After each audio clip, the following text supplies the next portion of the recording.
Commander Jake Morrison wiped the sweat from his forehead as he stared at the massive display screen on the bridge of the New Horizon. 3 months into their deep space exploration mission, they had found something that made his stomach turn cold with fear. The green dots on the scanner showed hundreds of ships floating in the empty space between 2 star systems. Each ship was huge, bigger than anything humans had ever built. "Captain, I'm getting clearer readings now," said Lieutenant Amy Rodriguez from her station. She was the best sensor operator in the fleet, and her voice carried a note that Jake had never heard before: fear. "Sir, the smallest ship out there is twice the size of our biggest battle cruiser, and there are at least 400 of them." Jake walked closer to Amy's station and looked at her screen. The numbers made no sense. These ships were not just big, they were massive beyond anything he could imagine. The largest one showed up as being over 10 miles long. No human shipyard could build something that size. "Any idea who built them?" Jake asked, though he already knew the answer would not be good. "That's the strange part," Captain Amy replied, adjusting her controls to get better readings.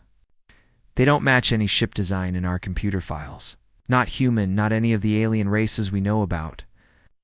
These are something completely new." Dr. Lisa Parker walked onto the bridge carrying her tablet computer. She was the team's expert on alien technology and cultures. Her job was to study anything strange they found during their mission. Right now, she looked very worried. "Captain, I've been studying the energy readings from those ships," she said, showing him her tablet. "Several of them are powered up. These aren't dead ships floating in space. Someone is alive on those vessels." Jake felt his heart rate increase. Live ships meant live crews. And ships this big with weapons this powerful meant a military force that could destroy entire planets. The question was, who were they, and what did they want? "Any signs they've detected us?" Jake asked his communications officer, Ensign Ryan Clark. Ryan was a young man, barely out of the academy, but he was good with communications equipment. He shook his head while monitoring several different radio frequencies at once. "No, sir. I don't think they know we're here. We're pretty far away, and we've been running silent since we spotted them. But, Captain, I am picking up radio transmissions." "From the fleet?" Jake raised an eyebrow. "Kind of transmissions." "That's the weird part, sir. They're not talking to us or anyone else nearby. Sounds like they're reporting to someone far away. Should I put it on the speakers?" Jake nodded, and Ryan adjusted his equipment. Static filled the bridge for a moment, then a clear voice came through the speakers. Jake's blood turned to ice when he heard it. The voice was speaking English. Perfect, clear English with what sounded like a slight accent from somewhere in the American Midwest. "This is Admiral Kate Sullivan of the Shadow Fleet," the voice said. "We have been in position for 6 months as ordered. All ships are ready and waiting. The Galactic Dominion still has no idea we're here. We're waiting for your signal to begin the final phase of the operation." The bridge went completely silent. Everyone stared at the speakers as if they had just heard a ghost. Jake felt like someone had punched him in the stomach. Shadow Fleet.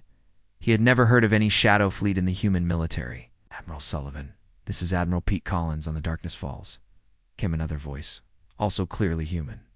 "My battle group is in position near the Vega system. The alien patrols have no idea we're here. When do we strike?" Jake looked around his bridge at his crew. They all had the same expression of shock and confusion. These were human voices. Human. Names. Human ships. But they were talking about attacking the Galactic Dominion, the alien government that Earth had been trying to make friends with for the past 10 years. "Ryan, are you recording this?" Jake asked quietly. "Yes, sir, every word." "Good." "Keep listening and make sure you don't miss anything." Dr. Parker moved closer to Jake and spoke in a whisper. "Captain, this doesn't make sense. Earth doesn't have a shadow fleet. I know every major military project humanity has ever started. There's no way we could build ships this big without everyone knowing about it." Jake nodded, but kept listening to the radio transmissions. More voices were checking in, all human, all reporting from different locations around this part of space. It sounded like there were human military forces spread across dozens of star systems, all apparently preparing for some kind of massive attack against the aliens. And we're sure the Dominion thinks we're some kind of ancient alien threat? Asked Admiral Sullivan's voice. Positive, replied another voice. Ow. Our intelligence sources inside their government confirm it. They think we're either working with the old alien races that used to rule this part of space, or that we found some kind of super technology from a dead civilization. They have no idea we're actually human. Jake's mind was racing. If the Galactic's Dominion thought humans had allied with some powerful alien race, they might decide to attack Earth first before this shadow fleet could strike. But if this shadow fleet really was human, why was Earth's government not aware of it? Captain Amy said suddenly, looking up from her sensors with alarm. I'm detecting movement from the fleet. Several of the smaller ships are changing position. The main screen, Jake could see tiny lights moving among the massive ships. 3 smaller vessels, each still larger than his own ship, were breaking away from the main fleet and heading in different directions. Ryan, any more transmissions? Yes, sir. Admiral Sullivan just ordered patrol groups to check the outer systems for Dominion scouts. She specifically mentioned that they need to make sure no one discovers their position before they're ready to move. Jake made a decision that would change everything. Set course away from the fleet, best possible speed, but keep us quiet. I want to put some distance between us and them before we send a message to Earth. Sir? Amy asked. What are we going to tell them? Jake looked at the display showing the massive fleet one more time. 400 ships, each one bigger and more powerful than anything in Earth's navy. Crews speaking perfect English, using human names, apparently preparing for a war that Earth's government knew nothing about. We're going to tell them that either someone has been building a secret human fleet for years without anyone knowing about it, or we just discovered that humans aren't the only species in the galaxy that speaks English and uses names like Kate, Sullivan, and Pete Collins. Dr. Parker shook her head. The chances of aliens independently developing English and using human names is basically 0. Which means these really are humans, Jake said grimly. Humans with ships and weapons that our own government doesn't know about, preparing to start a war with the only alien allies we have. As the New Horizon quietly moved away from the mysterious fleet, Jake began composing the most important message he would ever send to Earth. He had to warn his government that there was a human military force they knew nothing about, with enough firepower to destroy planets, apparently preparing to attack the Galactic Dominion. The problem was, he had no idea if Earth's government would believe him. And even if they did believe him, he had no idea if they could do anything to stop what was coming behind them. The Shadow Fleet continued its preparations for something called the Final Phase, while the crew of the New Horizon carried news that would shake the foundations of human space. High Admiral Zexon stood in his private quarters aboard the massive Dominion flagship Eternal Virtue. His 4 eyes were focused on the holographic star chart floating above his desk. The chart showed the positions of all known military forces in this sector of space. But there was one group of red dots that made his breathing tubes flutter with worry. The red dots represented something that should not exist. A fleet of unknown warships, each one bigger and more powerful than the best ships the Dominion could build. They had appeared in deep space 6 months ago. No one knew where they came from or what they wanted. A soft chime at his door interrupted his thoughts.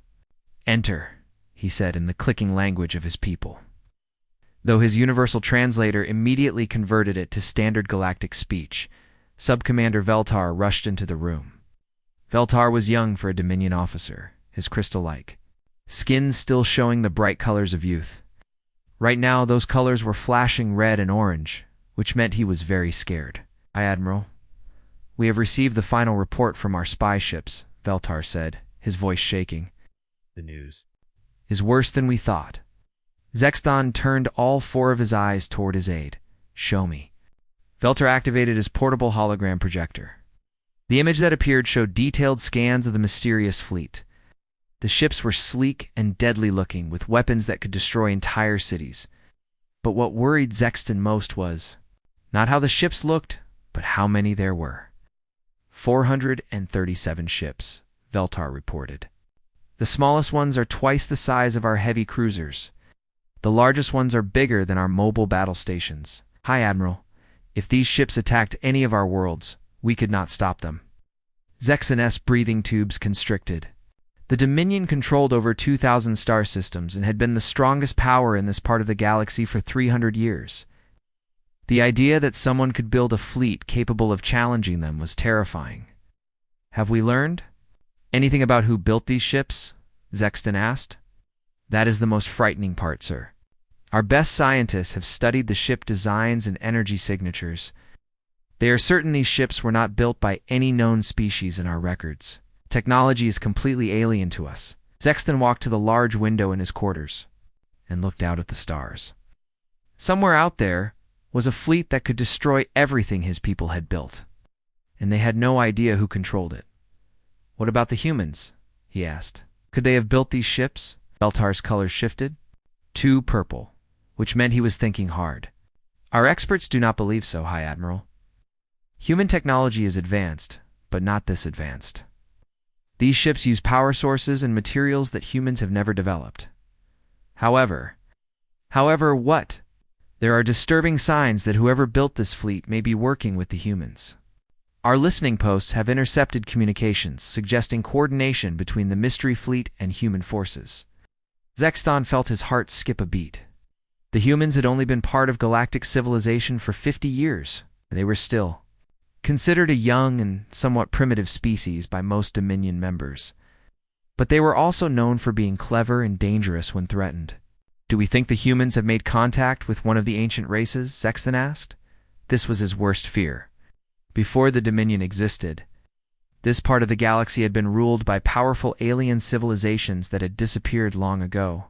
If the humans had somehow found survivors of those ancient empires and made an alliance with them, it could mean the end of the Dominion. It is possible, sir.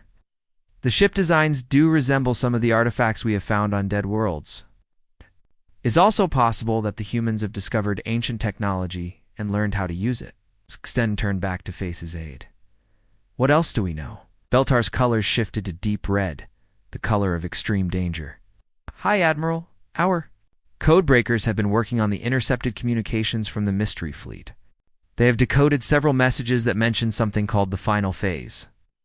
Our language experts believe this refers to a large-scale military attack that will begin soon.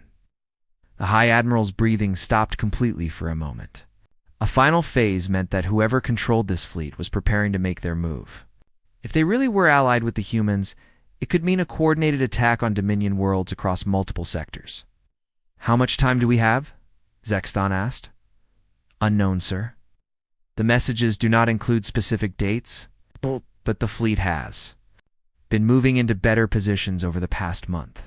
Our tactical analysts believe they could begin their attack at any time.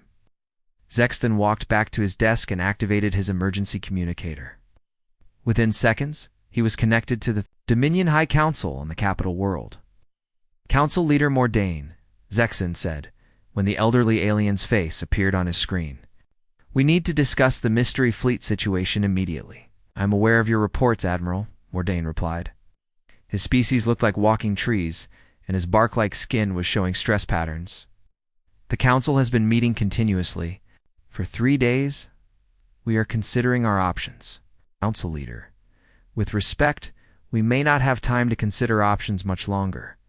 Intelligence suggests an attack is imminent. Yes, we know. Admiral, I am authorizing you to begin emergency preparations. All fleet elements in your sector are now under your direct command.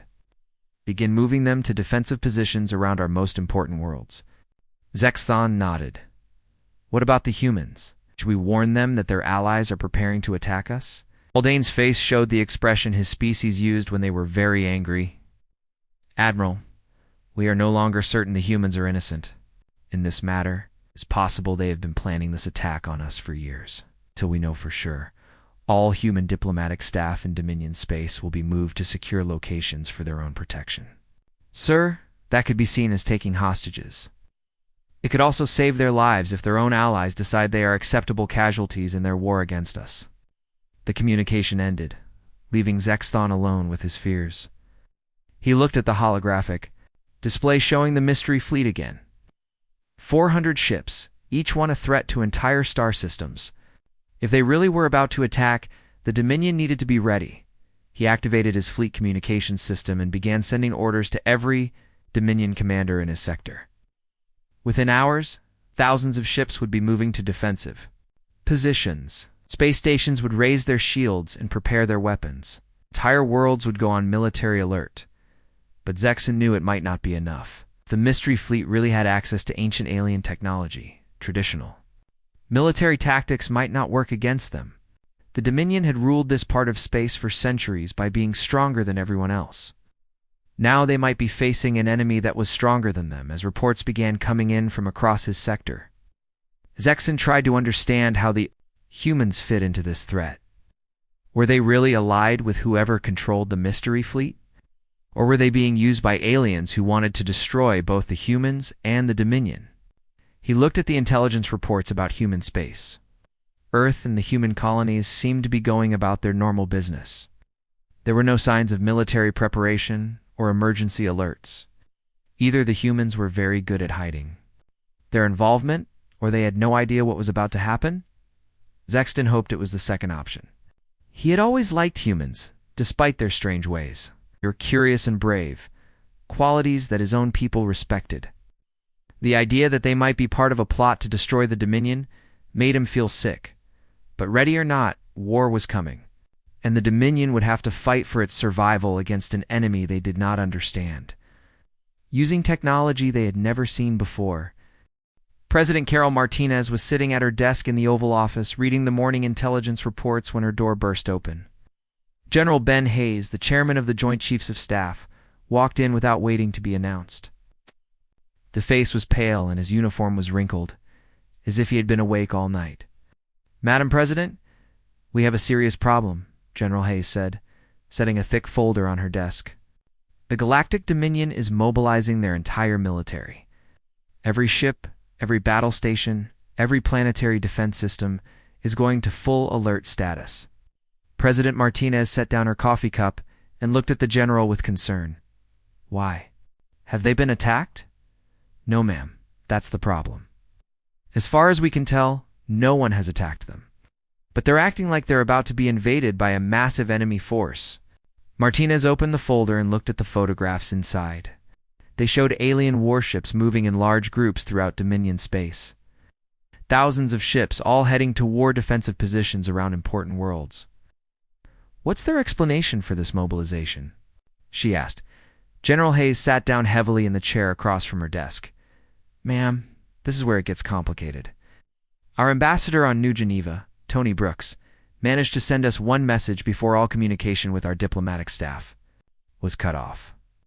The Dominion believes we have formed a military alliance with some kind of ancient alien race." "That's impossible," Martinez said immediately. "We haven't made contact with any new alien species in the past 5 years, and we certainly haven't formed any military alliances without Congress knowing about it."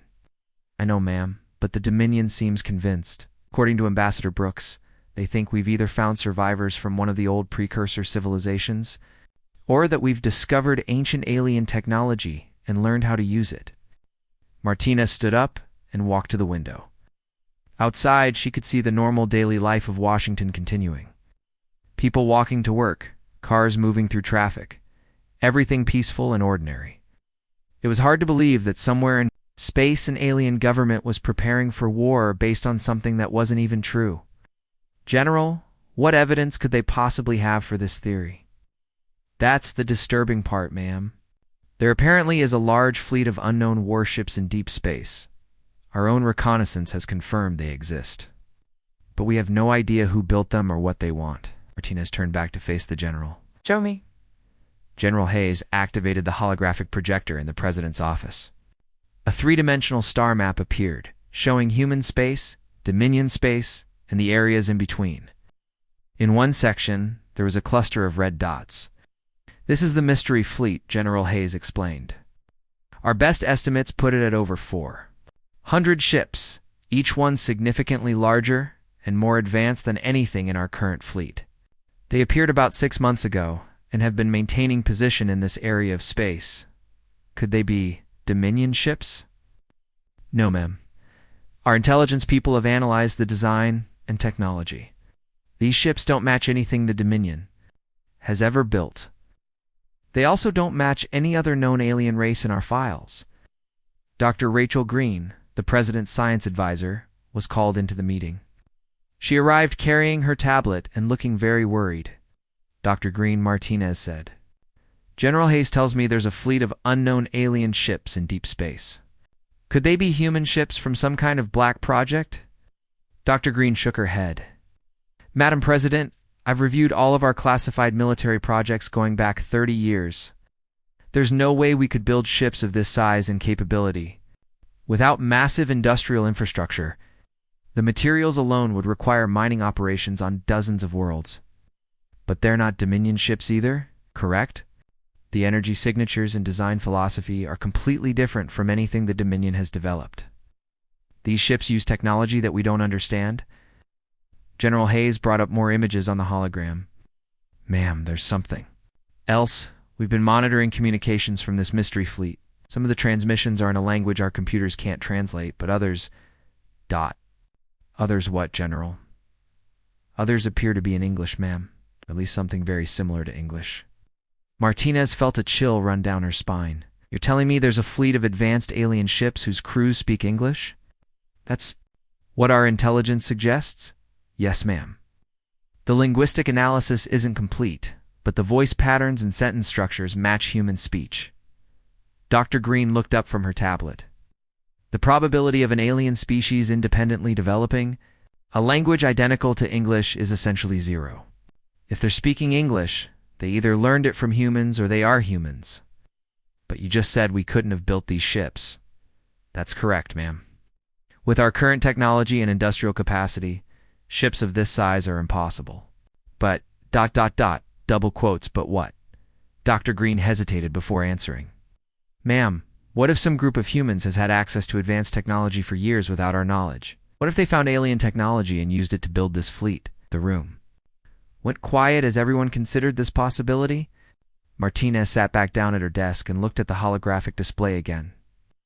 400 ships, each one bigger than anything humanity had ever built, apparently crewed by English-speaking beings. "General Hayes, what's the current status of our fleet?" "All available ships are being recalled to defensive positions around Earth and our major colonies. We should have most of our forces in position within 72 hours. And the Dominion are continuing their military buildup. Intelligence suggests they're preparing for a full-scale war. Ma'am, if they really believe we're allied with this mystery fleet, they might decide to attack us first before we can attack them." Martinez rubbed her temples, feeling a headache coming on. "So we have an unknown fleet that might be human, but uses technology we don't have. The Dominion thinks we're allied with them and is preparing for war. Our own military doesn't know what's really going on." "That's an accurate summary, ma'am. What about our diplomatic channels? Can we convince the Dominion this is all a misunderstanding?" General Hayes shook his head. "All of our diplomatic staff in Dominion space have been moved to what they call secure facilities. We're not even sure if they're being held as prisoners or if the Dominion really thinks they're protecting them." Dr. Green looked at her tablet again. "Madam President, I'm getting reports from our deep space monitoring stations. The mystery fleet has begun moving. Several smaller groups of ships have left the main formation and are heading toward different star systems. Are they moving toward human space or Dominion space?" "Both, ma'am. It looks like they're positioning themselves between our territory and theirs." Martinez stood up again and looked at the hologram showing ship movements throughout the galaxy. Red arrows showed the mystery fleet spreading out. Blue arrows showed human ships moving to defensive positions, and yellow arrows showed Dominion forces doing the same. "General, I want every available intelligence asset focused on figuring out who controls that mystery fleet. Dr. Green, I need you to work with our best scientists to determine if there's any way humans could have built those ships without our knowledge." "Yes, ma'am." "In general, I want you to prepare for 3 possible scenarios. First, that the mystery fleet is hostile to everyone, and we need to work with the Dominion to stop them. Second, that they really are human, and we need to establish communication with them before the Dominion attacks us. Third, that this is all some kind of elaborate deception, and we're being set up." General Hayes nodded grimly. "Ma'am, what if the mystery fleet decides to attack both us and the Dominion?" Martinez looked at the display one more time, watching. The red dots spread across the galaxy like drops of blood, and we better hope whoever they are, they're willing to talk before they start shooting. Commander Jake Morrison had been watching the Mystery Fleet for 5 days straight. His ship, the New Horizon, stayed hidden behind a large asteroid while his crew monitored every radio signal coming from the hundreds of massive warships. What? They had learned in those 5 days changed everything Jake thought he knew about the galaxy.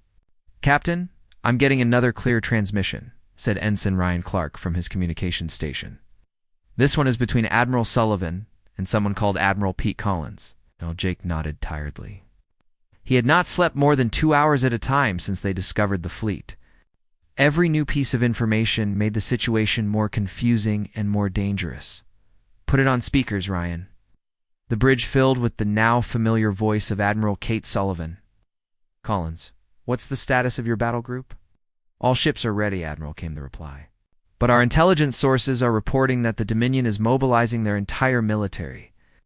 They think we're some kind of ancient alien threat working with Earth." 8. Jake looked at Dr. Lisa Parker, who was sitting at a nearby station with her tablet computer. She had been analyzing every transmission they intercepted, trying to understand who these people really were. "That's actually perfect," Admiral Sullivan's voice continued. "The longer the Dominion thinks we're allied with Earth, the more time we have to prepare for the real enemy." "Real enemy?" asked Admiral Collins. "Admiral, are you sure they're coming?" "Our scout ships have confirmed it, Pete. The Void touched have found this galaxy. Yet, their advanced fleets are already moving through the outer rim, destroying everything in their path. We have maybe 6 months before they reach inhabited space." Now Jake felt his blood turn cold. The Void touched were a legend, a story that older spacers told to scare new recruits. Ancient aliens that traveled from galaxy to galaxy, consuming entire civilizations and leaving empty space behind them. Most people thought they were just myths. Dr. Parker looked up from her tablet with wide eyes. "Jake, if the Void touched are real." "I know," Jake whispered. "Keep listening." Admiral Sullivan's voice came through the speakers again. "The Dominion's mobilization is actually helping us. While they're preparing to fight us, we can continue building our defenses against the real threat." "How many ships do you have ready?" 87 fully operational warships in my battle group," Admiral Collins replied, "all equipped with weapons designed specifically to fight Void-touched technology." "But Admiral, 87 ships won't be enough if they come in force." "I know. That's why we need the Dominion and Earth to stop preparing to fight each other and start preparing to fight the real enemy. But first, we need to reveal who we really are." Lieutenant Amy Rodriguez suddenly looked up from her sensor station with alarm. "Captain, I'm detecting massive energy signatures at the edge of the system. Something big is coming out of hyperspace." Jake rushed to her station and looked at her display. The readings showed gravitational distortions that indicated ships much larger than anything in the Mystery Fleet. "How big are we talking about, Amy?" "Sir, the largest signature is showing is over 50 miles long, and there are dozens of them." Dr. Parker stood up from her station, her face pale with fear. "Jake, those energy patterns match the theoretical models for Void-touched vessels. They're here." On the communications system, alarms were now sounding from the Mystery Fleet. Admiral Sullivan's voice came through, but now it was urgent and filled with fear. "All Shadow Fleet units, this is Admiral Sullivan. Void-touched ships have entered the system. Repeat, the Void-touched are here. All ships move to battle positions immediately." "Shadow Fleet," Jake said to himself. "Ryan, are you getting any more transmissions?" "Yes, sir. Lots of them. The fleet is broadcasting on all frequencies now." The next voice they heard changed everything. It was Admiral Sullivan again, but now she was speaking on an open channel that anyone could hear. "This is Admiral Kate Sullivan of the Human Shadow Fleet to all ships in this system. We are human colonists, not alien invaders. Repeat, we are human beings. The Void-touched have found us, and they will destroy every living thing in this galaxy unless we work together." Jake stared at the speakers in shock. Human colonists. The Mystery Fleet was human after all. But what human colonists could build ships this advanced? Dr. Parker was frantically typing on her tablet. "Jake, I'm cross-referencing the name Shadow Fleet with our historical databases. I think I found something." What is it? The Exodus Project. 25 years ago, Earth launched 12 colony ships into deep space. They were supposed to establish settlements in the outer rim beyond known space. Officially, all 12 ships were lost to navigation failures and equipment breakdowns. But they weren't lost, Jake realized. They made it to their destination and found something out there. More transmissions were coming from the Shadow Fleet now, as they prepared to fight the approaching void-touched vessels. Jake listened. As Admiral Collins coordinated with other human commanders, people with names like Admiral Steve Martin and Commander Linda Hayes. All ships, this is Collins. Remember, void-touched armor is weak against plasma weapons, but their shields regenerate quickly. Focus your fire and don't let up once you start hitting them. Collins, this is Martin. My ships are in position. But there are so many of them. How did they find us so fast? Admiral Sullivan's voice answered. They follow the destruction they cause. We've been tracking them for 15 years, ever since we found the dead worlds they left behind. They consume everything. Planets, stars, entire solar systems. Jake looked at his crew. They were all listening to the transmissions with growing horror. The void-touched were not just myths. They were real, they were here, and they were about to attack. Captain Amy said quietly, I'm detecting Dominion ships entering the system from the other direction. It looks like a full battle fleet. On the communications system, they could hear Admiral Sullivan trying to contact the Dominion forces. Dominion Fleet, this is Admiral Kate Sullivan of the Human Shadow Fleet. We are not your enemy. Wow. Enemy is the void-touched fleet approaching from the Galactic Rim. We need to work together, or we all die today. There was no response from the Dominion ships. Jake could see on his sensors that they were moving into attack position against the Shadow Fleet, apparently still thinking the humans were the real threat. Dr. Parker looked up from her tablet with new information. Hey, Jake, I've been analyzing the Shadow Fleet's ship designs. They're human ships, but they're built using technology that's far beyond anything Earth has developed. The colonists must have found alien technology on the worlds they settled. What kind of alien technology? Based on these energy signatures, I think they found void-touched technology. Ships that were damaged or abandoned during previous attacks. The colonists learned how to use that technology to build their own fleet. Jake realized the horrible truth. The human colonists had been preparing for this day for 25 years. They had found evidence of the void-touched threat and had been building a defense fleet in secret. But now that the enemy had finally arrived, everyone was too busy fighting each other to work together. Ryan, can you open a communication channel to all ships in the system? Yes, sir. But Captain, everyone will hear us, including the void-touched. Do it. Ryan activated the ship's communication system. Jake took a deep breath and spoke into the microphone. This is Commander Jake Morrison of the Earth's exploration ship, New Horizon. I have been monitoring all communications in this system for the past 5 days. What? The Shadow Fleet is telling the truth. What? They are human colonists who have been preparing to defend this galaxy against the void-touched threat. The real enemy is not each other. The real enemy is coming to destroy all of us. The communication channel went silent for a moment. Then Admiral Sullivan's voice came through. Commander Morrison, this is Admiral Sullivan. Thank you for confirming our identity. All human and Dominion forces, we have less than 2 hours before the void-touched reach attack range. We can fight each other and all die, or we can work together and maybe survive. High Admiral Zexthon stood on the bridge of the Eternal Virtue, staring at the tactical display with all 4 of his eyes. The holographic screen showed 3 different groups of ships in the star system, his own Dominion fleet, the Human Shadow Fleet, and the massive dark ships of the void-touched, approaching from the outer rim. Sir, we're receiving another transmission from the Human Admiral, reported his communications officer, a young Altarian named Kexaval. Put it through, Zexthon said, though his voice carried doubt. After months of believing the humans were his enemy, it was hard to accept that they were actually trying to help. Admiral Kate Sullivan's face appeared on the main screen. She was a middle-aged human woman with short gray hair and tired eyes. Behind her, Zexthon could see the bridge of her ship, which looked strange compared to human vessels he had seen before. Hi, Admiral Zexon. I know you have no reason to trust me, Admiral Sullivan said, But look at your sensors. Those dark ships coming toward us are not human, and they're not from your dominion. They're void-touched, and they're here to destroy every living thing in this galaxy. Zexton looked at his tactical officer, Commander Texmore. What do our sensors show? Hi, Admiral. The approaching ships are using technology we've never seen before. Their energy signatures are completely alien. And sir, they're big. The largest ship is over 60 miles long. Zexton felt his breathing tubes constrict. Ships that size could destroy entire planets with their weapons. How many ships are there? Over 200, sir? And more are still coming out of hyperspace.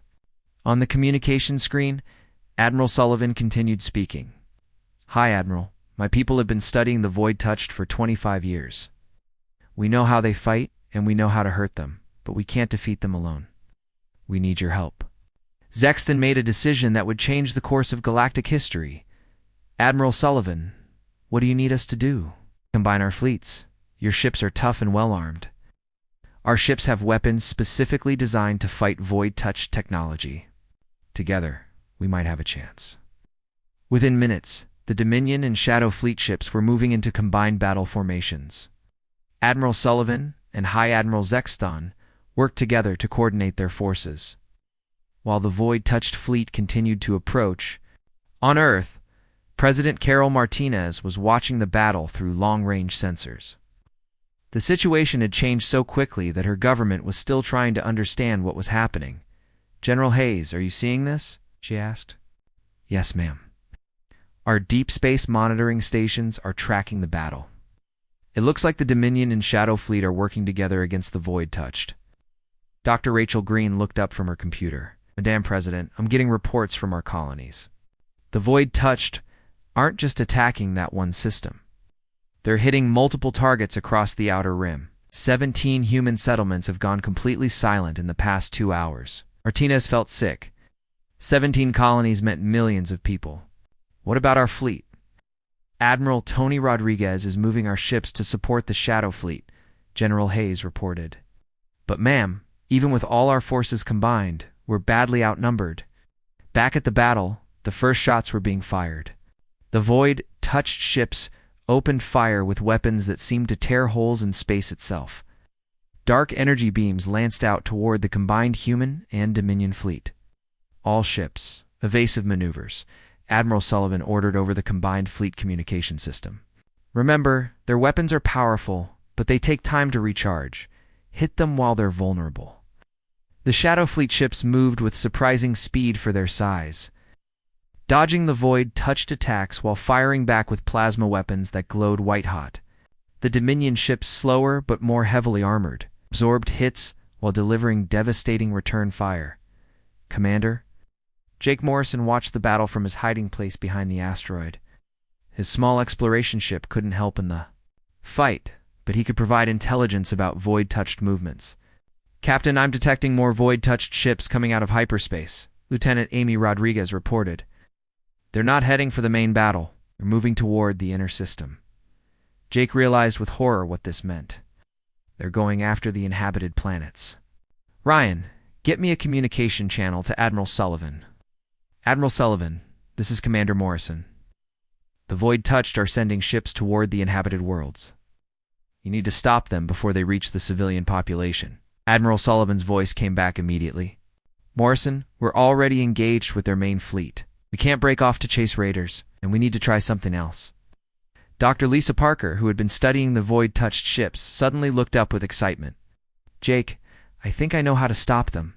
The Void-Touched ships are all connected through some kind of network. If we can disrupt that network, their coordination will collapse.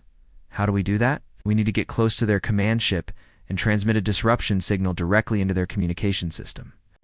But it would be a suicide mission. The ship doing it wouldn't survive. Jake looked at his small crew. They were explorers, not warriors. But sometimes explorers had to do things that warriors couldn't. Ryan, plot a course for the Void-Touched command ship.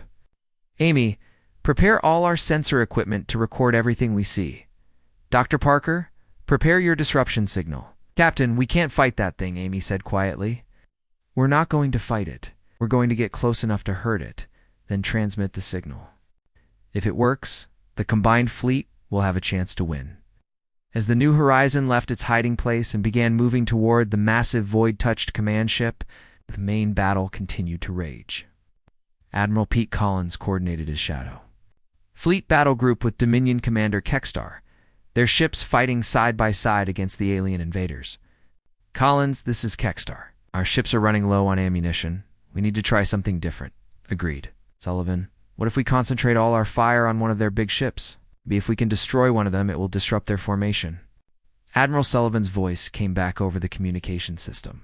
Good idea. All ships focus fire on the void-touched vessel, designated Target Alpha. Hit it with everything we have. The combined fleet turned their weapons on a single void-touched ship. Hundreds of energy beams and plasma bolts converged on the dark vessel. For a moment, it seemed like the concentrated fire might break through its defenses. Then the void-touched ship exploded in a burst of dark energy that damaged several nearby ships on both sides. That worked, Admiral Sullivan said. But we can't keep trading ships like this. They have more ships than we do. At that moment, Commander Morrison's signal reached the fleet. All ships, this is Morrison. I'm transmitting the disruption signal now. If this works, the void-touched ships should lose coordination in approximately 30 seconds. Jake watched as Dr. Parker activated her equipment. The signal went out from the New Horizon directly into the void-touched command ship's communication system. For a moment, nothing happened. Then the void-touched fleet began to falter. Their precise formations broke apart as individual ships lost contact with their command structure. Some ships stopped moving entirely, while others began firing randomly. It's working, Admiral Sullivan shouted over the communication system. All ships, attack now while they're confused. The combined human and Dominion fleet pressed their advantage. Without coordination, the void-touched ships were much easier targets. One by one, the dark vessels were destroyed by the concentrated fire of the Allied fleet. The battle lasted for 6 more hours, but the outcome was no longer in doubt. The disruption signal had given the defenders the advantage they needed. When the last void-touched ship was destroyed, the Allied fleet had won a victory that would be remembered for generations. In the aftermath, as rescue ships searched for survivors and damaged vessels limped back to base, Admiral Sullivan and High Admiral Zexton met aboard the Eternal Virtue to discuss the future. Admiral Zexton said, "The Dominion owes you an apology. We were wrong about your intentions." Sullivan smiled tiredly. "Hi, Admiral. We were all wrong about a lot of things. But maybe this war will teach us to work together instead of fighting each other." "The void-touched will return," Zexton said. "They always do. Then we'll be ready for them. All of us, together." As reports came in from across the galaxy, it became clear that the victory had been won at great cost. Many worlds had been damaged or destroyed, and thousands of ships had been lost. But the alliance between humans and the Dominion had held. The Shadow Fleet had finally revealed the truth about their long preparation for this day. The galaxy would never be the same, but perhaps it would be stronger.